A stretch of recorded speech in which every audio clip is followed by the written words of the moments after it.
Hello friends, welcome to my channel Educhem Discovery. Please like, subscribe and share the contents. Friends, today we are going to discuss about the retrosynthesis tool. Friends, retrosynthesis is a very important methodology that is used by the medicinal chemists to identify the starting materials of certain biologically active compounds. One of the major effects of this retrosynthesis is, by this we can definitely synthesize n number of bioactive compounds which are derived from the plant or other sources in the synthetic lab. Medicinal chemist also faces one of the major problems while predicting the possible reactions of the bioactive compound. So today we are going to learn about the retrosynthesis as well as the reaction product predictor tool, which is completely based on the artificial intelligence. Friends, what is the need of this software? So when we talk about the need of this software, it has been a great headache of the medicinal chemist while predicting the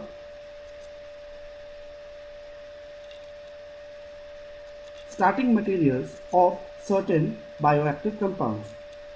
Sometimes what it happens that the starting material is toxic and we have to replace,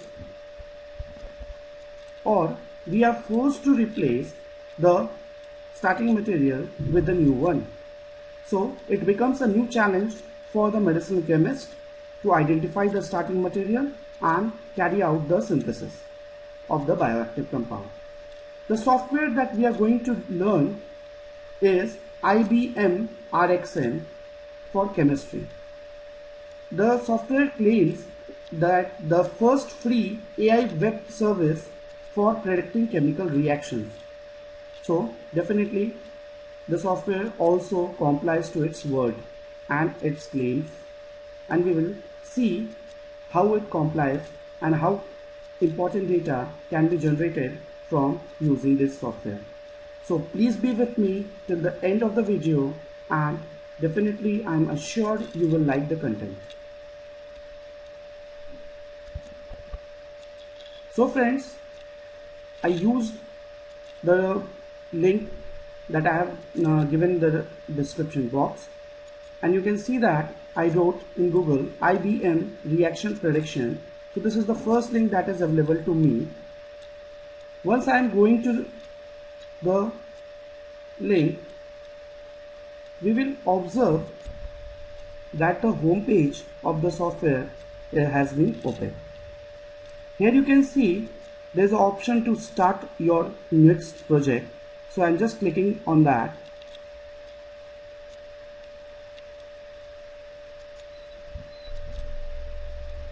A new login page has occurred.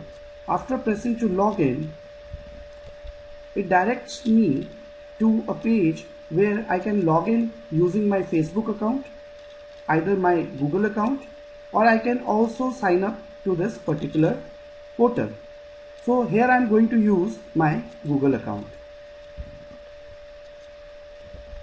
So once I have selected the Google account, it is showing some kind of warning to use the data judiciously. I will select on the tick box and I will acknowledge.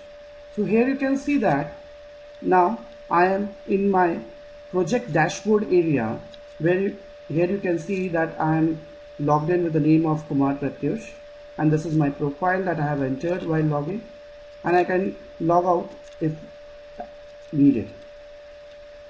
For the project section, you can see that I have prepared two projects with the name of Pratyush and one with the name of demo.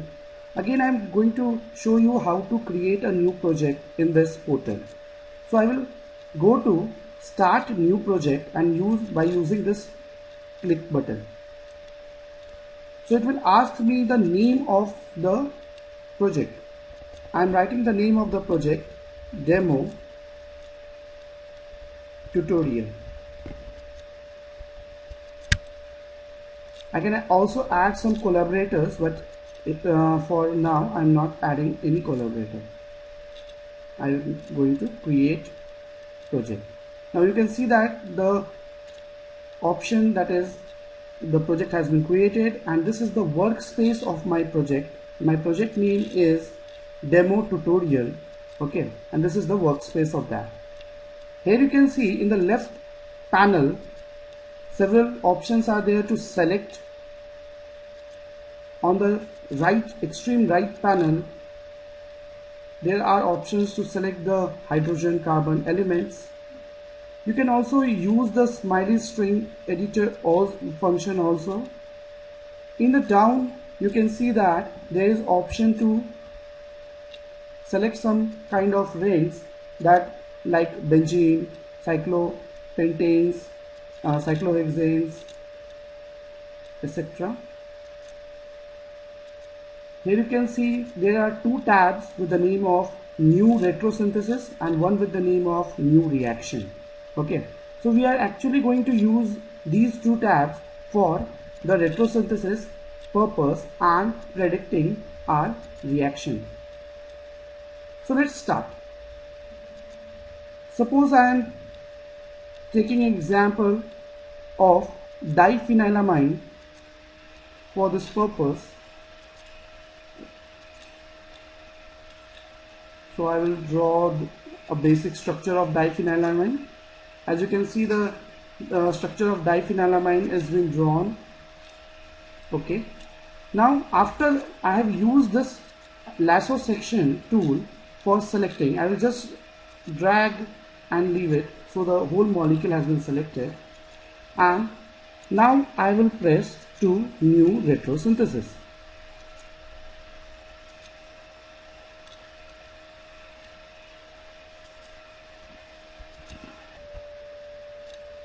So going to the new retrosynthesis section, it is asking to run the retrosynthesis. There are some modes which I can select, like interactive mode, automatic mode. So I am going to select the automatic mode. The speed and quality tuning. So I will just increase the speed to some level. Okay, and rest of the things I am leaving by default, and I will press to this run retrosynthesis section. So as you can see, the process has been started, and we can see that the two retrosynthesis requests are to be executed before your retrosynthesis will be approximately ready. So it is been showing me the live updates, that how many retrosynthesis works I have done initially, previously, and now where I am now. So I will just wait for the live updates. So here you can see that the result of the retrosynthesis with the confidence level of 0.904, which is supposed to be a good one, is occurred, and here are the sequence that are being generated. Okay, so what I will do, I will just select some of the other sequences, and these are the starting materials. If I select this sequence 2, so here you can see that the two reactants, that is bromobenzene and aniline, which is also called as aminobenzene, are very important for the reaction of this particular diphenylamine. Okay, so what data that I got from here for the synthesis of what data I got from here, that for synthesizing diphenylamine I need to have aniline and bromobenzene, and the confidence level here you can see that it is 0.895, which is definitely a good one. Okay, so by this tool, definitely it is very easy, and it is just a click away that we can predict our starting materials for the bioactive compound. Now let's see that how can is the data which is available to us so reliable, because when we are using the reactant, that is aniline and bromobenzene, is that the case that if I predict the reaction between aniline and bromobenzene, then it is showing the result as diphenylamine, or it is showing the result with any other compound. If it is showing the result being diphenylamine, then I can definitely assure that the two reactants can be used by the chemist for synthesizing diphenylamine. So to check that, again what I will do, I will go to the back to workspace section, and this will again bring me to that dashboard of the workspace. Here I will draw bromobenzene using my structure drawing skills, and I will draw simultaneously one aniline. As you can see that I am not written any plus sign or any arrow. Okay, I have just drawn the structures individually. Okay, now I will just press this new reaction tab. So here the prediction has been started, the tab is showing, and the prediction level is going on, and the confidence level that I achieved is 0.90, and the reactant, that is bromobenzene and aniline, will lead to the formation of diphenylamine. So definitely the software is helping me to predict the reaction product as well as its starting material. So you can practice by using any set of compounds, any set of libraries of the starting material, and you can just go through the new reaction section, or you can also use some new retrosynthetic section for assuring the synthesis of your compound, and you can judge using the artificial intelligence that whether your reaction is rational, conventional and economical or not. Because I'm using the word economical, if the reactant was using some starting material which was very sophisticated and very costly, and in the other sequence I got a compound like aniline which is regularly used in the medicinal chemistry lab, so definitely I'm going to prefer those which are very readily available for synthesizing my bioactive compound.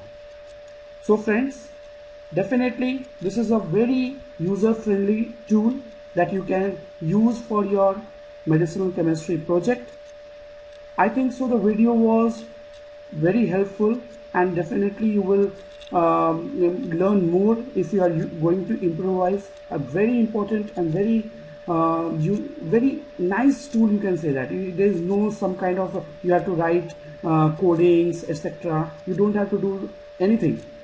Okay, you just have to select the structure, you have to go to the retrosynthesis tab or the new reaction tab, and you will just get some set of reaction. Suppose I'm predicting a reaction between benzene and I'm just drawing a chlorine HCl, benzene plus HCl. What will happen? I will just press the new reaction tab, okay, and the prediction will be started.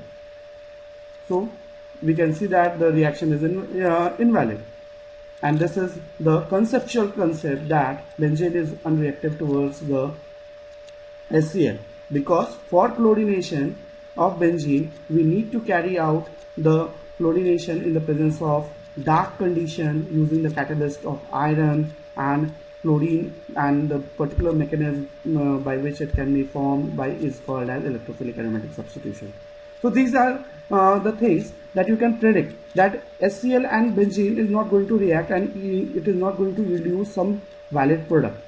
So definitely the software will also help you to check whether you are going in the right path or not. Okay, so please like, subscribe the channel, and definitely you can visit my other videos also. I posted many videos on the computational chemistry. I am also working on the videos related to the IUPAC nomenclatures, some QBD design. You can just visit the YouTube channel and you can also clarify your doubts. Thank you.